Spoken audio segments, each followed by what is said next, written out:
بزرگان محترم و برادران عزیز، اللہ تبارک و تعالی نے انسان کی ابدی کامیابی کو اپنی اطاعت و فرما برداری میں رکھا ہے۔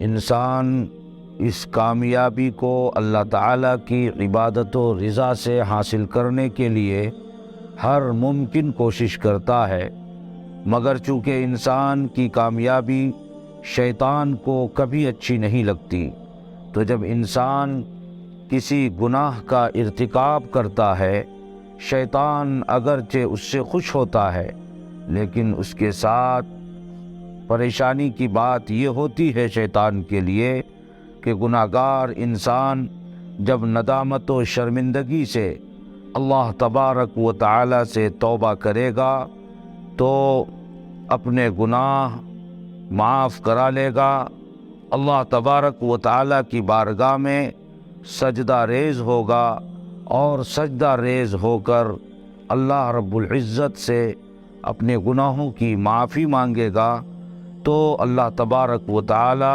اس کے گناہ کو معاف فرما دے گا، تو اپنے گناہ سے بالکل وہ شخص پاک صاف ہو جائے گا۔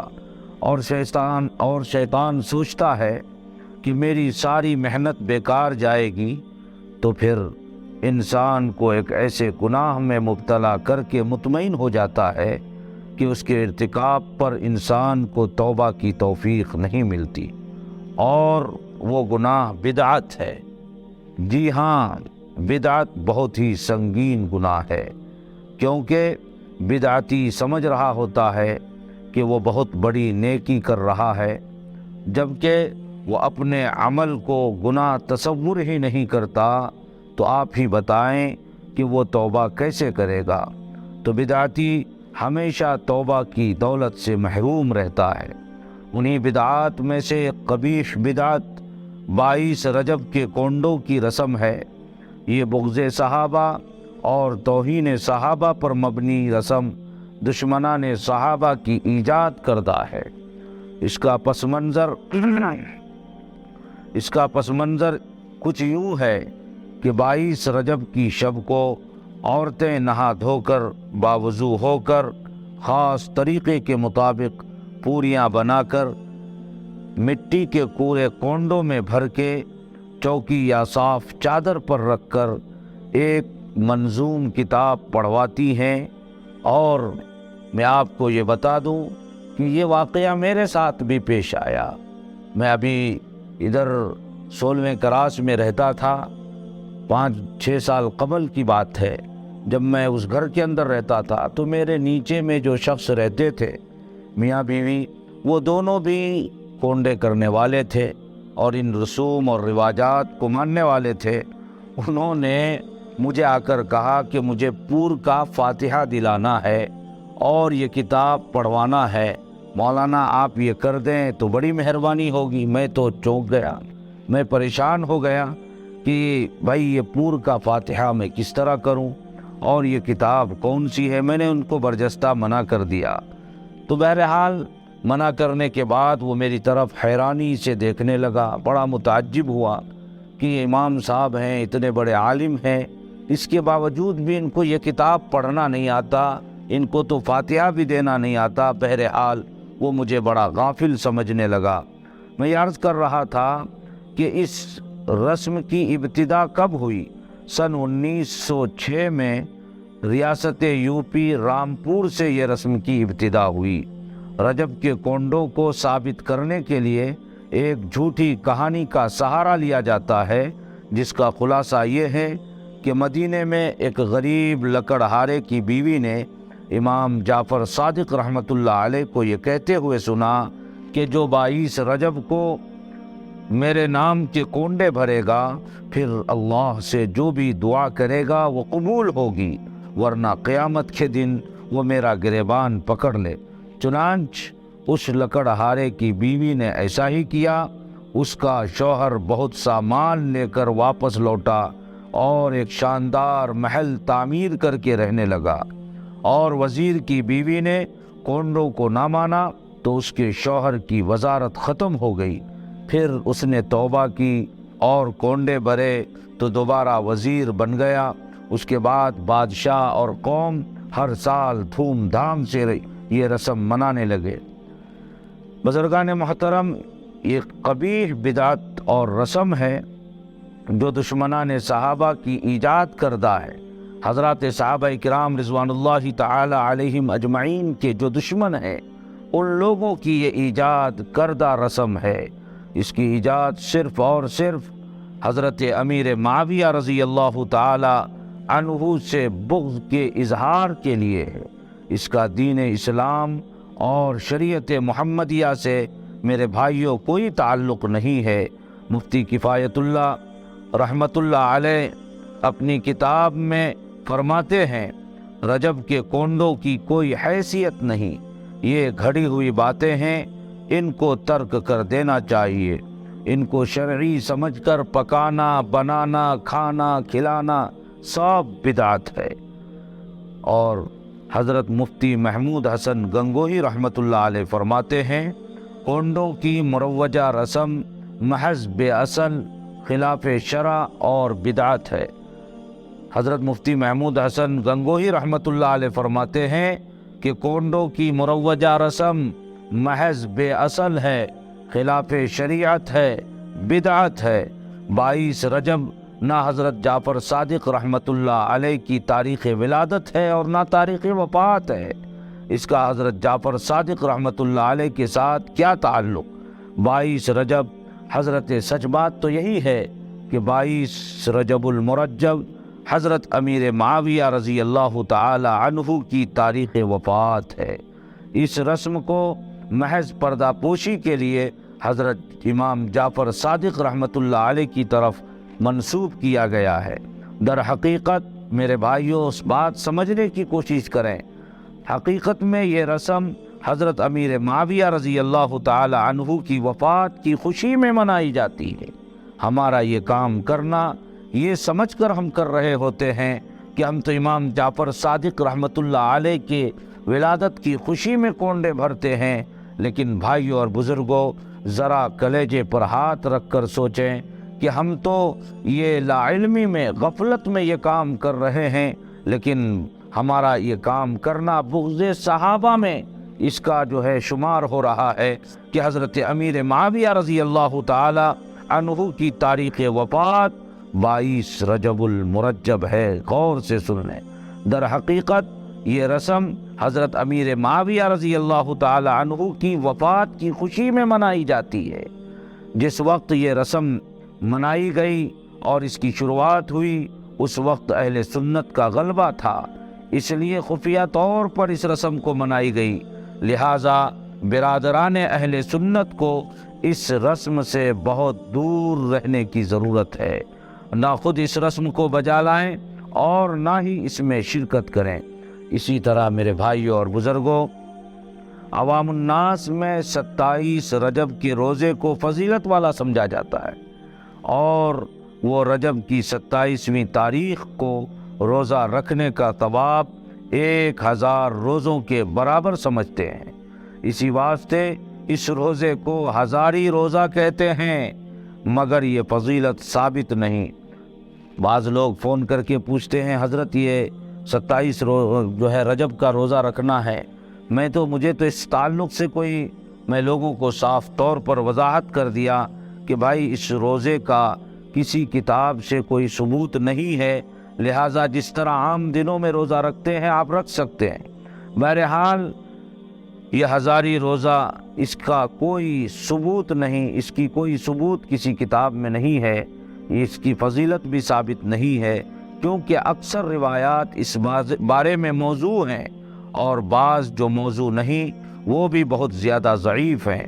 اس لیے اس دن کے روزے کو زیادہ ثواب کا باعث یا اس دن کے روزے کے متعلق سنت ہونے کا اعتقاد نہ رکھا جائے۔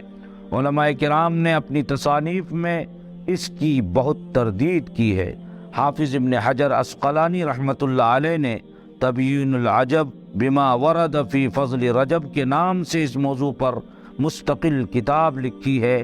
آپ حضرات سے گزارش ہے کہ آپ ان کی ایسی کتاب پڑھنے کی کوشش کریں۔ حضرت نے لکھی ہے جس میں انہوں نے رجب سے متعلق پائے جانے والی تمام ضعیف اور موضوع روایات پر محدثانہ کلام کرتے ہوئے سب کو باطل کر دیا ہے۔ حضرت مولانا مفتی محمود حسن گنگوہی رحمۃ اللہ علیہ فرماتے ہیں، ماہ رجب میں تاریخ مذکورہ میں یعنی 27 تاریخ میں روزہ رکھنے کی فضیلت پر بعض روایات وارد ہوئی ہیں، لیکن 27 رجب کے روزہ رکھنے والی روایات محدثین کے نزدیک درجہ صحت کو نہیں پہنچی۔ حضرت شیخ عبدالحق محدث دہلوی رحمۃ اللہ علیہ نے ما ثبت بالسنہ میں ذکر کیا ہے، بعض بہت ضعیف ہیں اور بعض موضوع یعنی من گھڑت ہیں، اس کی کوئی حیثیت نہیں ہے۔ برادران مکرم، یہ تمام فتویٰ جات تو ماضی قریب کے ہیں، حال کے زمانے کے ہیں، مگر اس سے بڑھ کر یہ کہ حضرت فاروق اعظم رضی اللہ تعالی عنہ کے دور خلافت میں بعض لوگ 27 رجب کو روزہ لازم سمجھ کر رکھنے لگے۔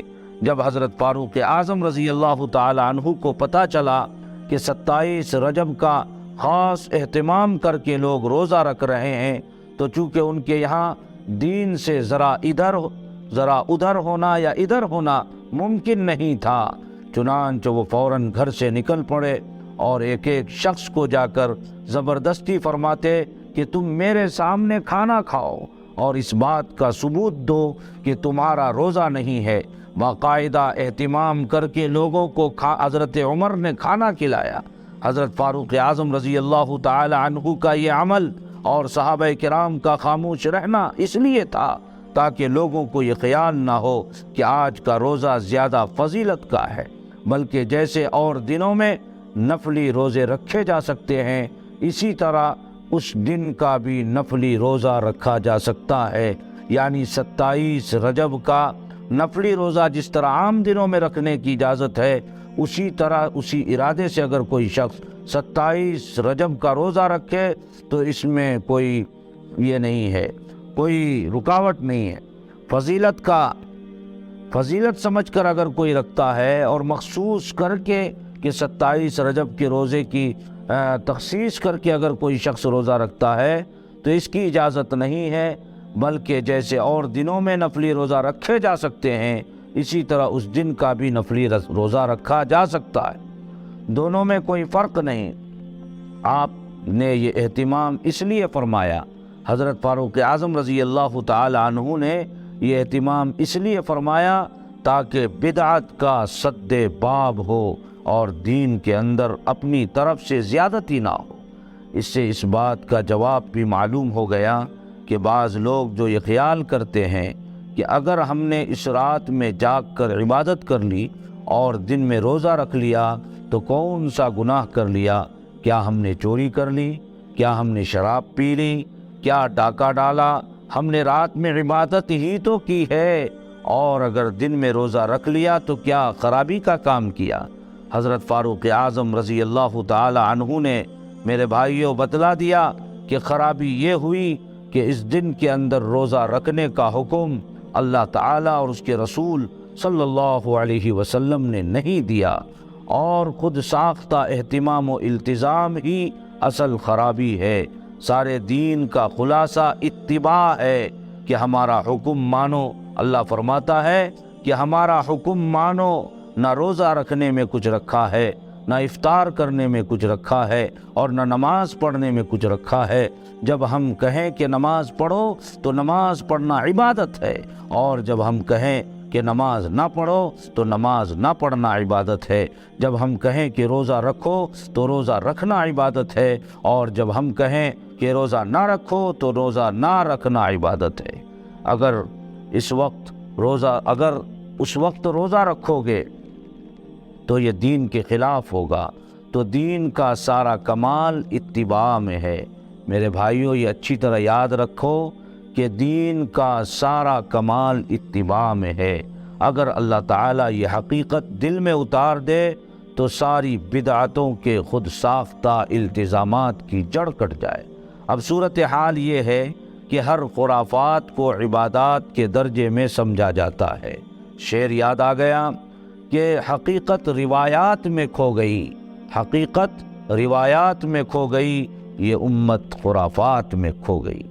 اب صورتحال یہ ہے کہ ہر خرافات کو عبادات کے درجے میں سمجھا جاتا ہے، اور جو ان کو نہ کرے اسے برا بھلا کہا جاتا ہے، حالانکہ خود ان خرافات کی کوئی اصل نہیں۔ حضرت امیر معاویہ رضی اللہ عنہ جیسے جلیل القدر صحابی کی وفات پر خوشی یہ ایک مسلمان کیسے کر سکتا ہے؟ مگر افسوس کہ دشمنان صحابہ کی ایجاد کردہ خرافات، ان کی دیکھا دیکھی اہل سنت میں بھی عام ہوتی چلی گئی، اور حالت یہ ہے کہ نادان اور ناواقف مسلمان خرافات کو بڑے اہتمام سے کرتے ہیں۔ یہ بات تمام مسلمانوں کے لیے لمحہ فکریہ ہے کہ ایسی رسمیں جو بغض صحابہ اور توہین صحابہ پر مبنی ہیں، اسے ہم اہل سنت بڑے اہتمام سے عبادت سمجھ کر ادا کریں۔ تمام مسلمانوں پر لازم ہے کہ ان تمام خرافات کو اپنی حیثیت اور طاقت کے مطابق مٹانے کی کوشش کریں، اور ناواقف مسلمانوں کو دین کی حقیقت سے آگاہ کریں۔ کہیں ایسا نہ ہو کہ کل قیامت کے دن ہمیں دشمنان صحابہ کی صف میں کھڑا کر دیا جائے۔ اللہ اکبر کبیرہ۔ اسی لیے میرے بھائیوں اور بزرگوں اور دوستوں اور نوجوان ساتھیوں، اسی طرح رجب المرجب کا مہینہ جب آتا ہے تو کچھ لوگ جمعے کے دن میٹھی روٹی پکاتے ہیں اور 41 مرتبہ سورہ ملک پڑھتے ہیں، اس کو تبارک کہتے ہیں، اور روٹی کو میت کی طرف سے فدیہ، صدقہ، خیرات سمجھ کر تقسیم کرتے ہیں۔ شریعت میں اس کی بھی کوئی اصل نہیں۔ رجب کی روٹی کے بارے میں مفتی محمود حسن رحمۃ اللہ علیہ نے فرمایا ہے، وہ فرماتے ہیں یہ نہ قرآن سے ثابت ہے، نہ حدیث شریف سے، نہ صحابہ کرام رضی اللہ عنہم سے، نہ فقہاء و محدثین کی کتب سے، بلکہ من گھڑت ہے۔ ایسی چیز کو شریعت میں بدعت کہتے ہیں اور اس کا ترک کرنا واجب ہے۔ حضرات محترم، وقت طویل ہوتا جا رہا ہے۔ ان مذکورہ بالا تمام باتوں کے بعد ابھی میں نے جو ذکر کیا، ان تمام باتوں کے بعد ضرورت اس امر کی ہے کہ ہم اپنی اصل کی جانب لوٹ آئیں اور بدعات و خرافات سے تائب ہو کر فرائض و واجبات اور سنن کو اپنی زندگیوں کا حصہ بنائیں۔ اللہ رب العزت عمل کی توفیق عطا فرمائے۔ آمین۔ وآخر دعوانا ان الحمد للہ رب العالمین۔